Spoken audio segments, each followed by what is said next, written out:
Well, my name is Jim Miller, and I used to own a transmission shop until I got hurt on February 2nd, 2014. Snowmobiling hit a rock and crushed T12 and been paralyzed ever since. We rented a two-bedroom condo at the old age home in Penetang. And I moved in there, which gave me the support if I needed it from the PSWs that were working on the other side, and there was a restaurant there you could eat, and they had a gym room, which I got to use and that sort of stuff. I think that probably helped because there was not so much other people in wheelchairs, but the older people were using the stuff, and then it gave you inspiration to do stuff yourself. When I got hurt and got out of rehab, 2 days later, my mother, she had a major stroke, and they let her out of the hospital a day or two after that and said she had to either go to a home or somebody had to look after her.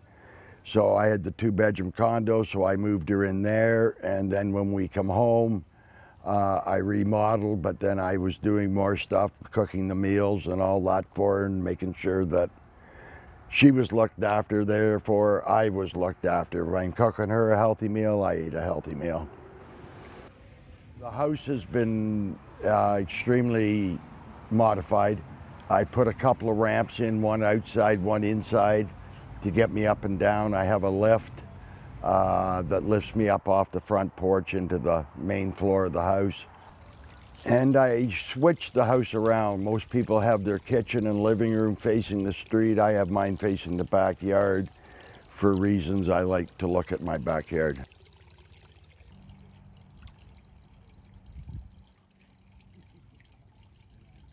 The kitchen, they made the drawers half drawers underneath the counters in certain places, which allows me to get my knees underneath and I can wash dishes, prep vegetables, that sort of thing.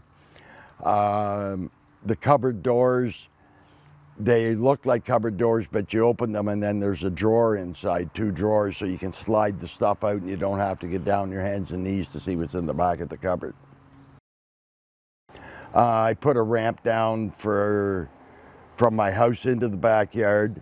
I'm lucky enough that one of my sons used to lay uni stone and blocks, so he laid out some patio stones we had. Actually, these are patio stones out of the original patio that my parents had here, and we just saved them and reused them. And then I put my gardens up tight to that so I could reach my gardens, and they're all raised and only 32 inches wide, so I can reach across them. And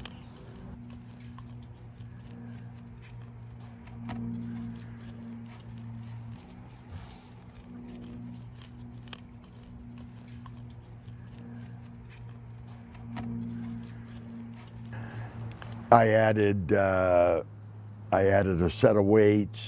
I added an incumbent bike, my standing frame, massage table, hot tub. I really wish people had access to the money they needed to get what they wanted and look after themselves.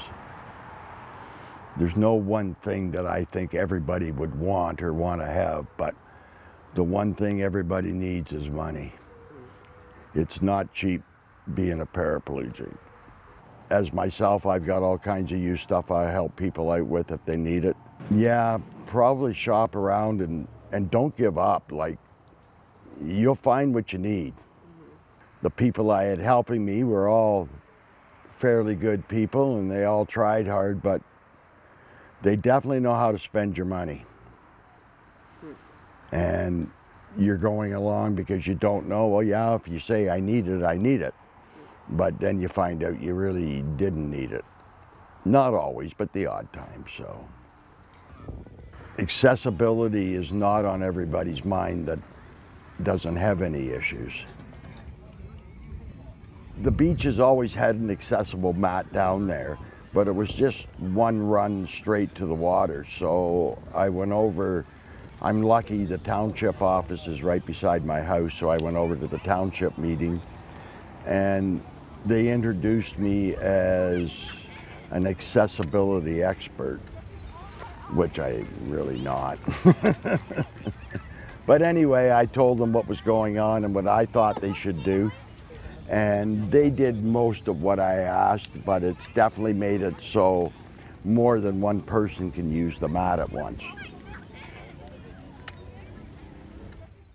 Also, when I'm out riding my Baytech, if the sidewalks are all covered in gravel and stones because of the major rain, I call the township and they come and sweep it and make it good for us people to do.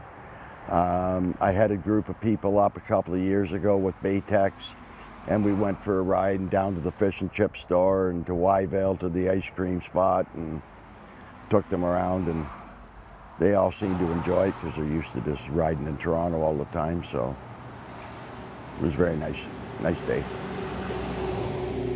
There are a lot of people that can advocate for themselves. They don't have the accessibility to get to where they got to go, or they may have speech impairments from their disability. Some people have brain injuries and they maybe not be able to focus all what they want to say. So for those people, I try to help out. Actually, I talked to the township last week about bathrooms, because they have 2 spots that I seen with outdoor bathrooms, but no accessibility. Now, I did drive by the one the end of last week, and I see there was an accessibility bathroom in there now. But they'd have 2 bathrooms and no accessibility bathrooms, so I'm trying to talk them in. The first one's accessible, the second one can be a walk-in. We'll see if I've made it work.